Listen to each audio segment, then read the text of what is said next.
Les jeux vidéo vont devenir la première industrie culturelle au XXIe siècle. Mais qu'en est-il de l'e-sport? Peuvent-ils devenir la référence sportive et culturelle de ce XXIe siècle? Alors l'e-sport est-il un sport?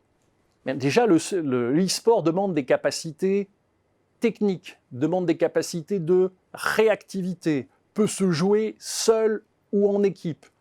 Peut-être manque la dimension physique, mais cette dimension physique sera graduellement comblée par le développement de la réalité virtuelle dans l'e-sport. Le e-sport en 2020, ce sont des résultats impressionnants. En termes d'audience, tout d'abord, près de 400 millions de spectateurs ou e-spectateurs à travers le monde. En termes de revenus ensuite, près de 1 milliard d'euros de revenus en 2020. Enfin, le succès de certains jeux comme Fortnite Battle Royale qui rassemble près de 350 millions de joueurs à travers le monde. Des résultats donc impressionnants. Alors on peut expliquer le succès présent et à venir du e-sport à travers plusieurs facteurs.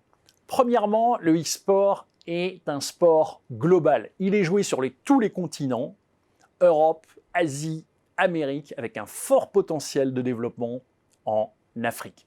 Il repose également sur un écosystème global avec des éditeurs, des équipes, des tournois internationaux et surtout un système de médiatisation par streaming via Twitch qui permet de jouer au e-sport à tout moment sur tous les continents.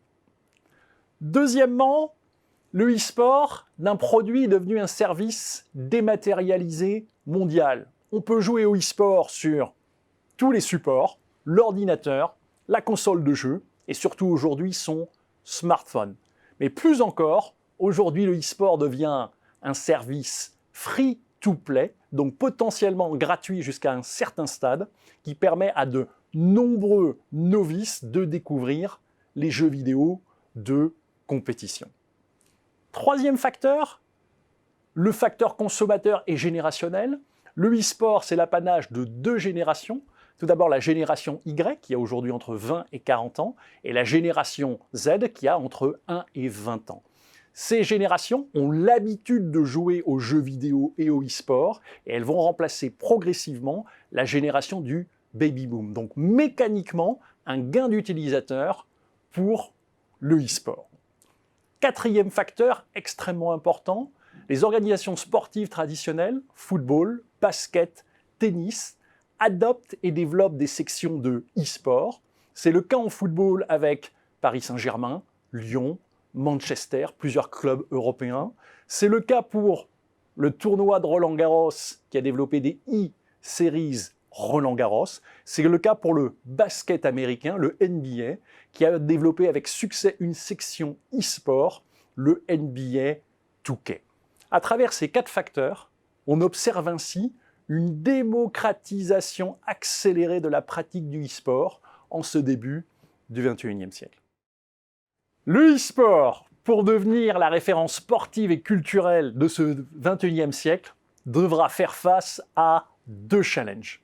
Premier challenge, la constitution d'une gouvernance mondiale unifiée. En effet, il existe aujourd'hui au moins deux associations. Une première association constituée de fédérations et une deuxième association constituée de clubs et d'organisateurs de compétitions.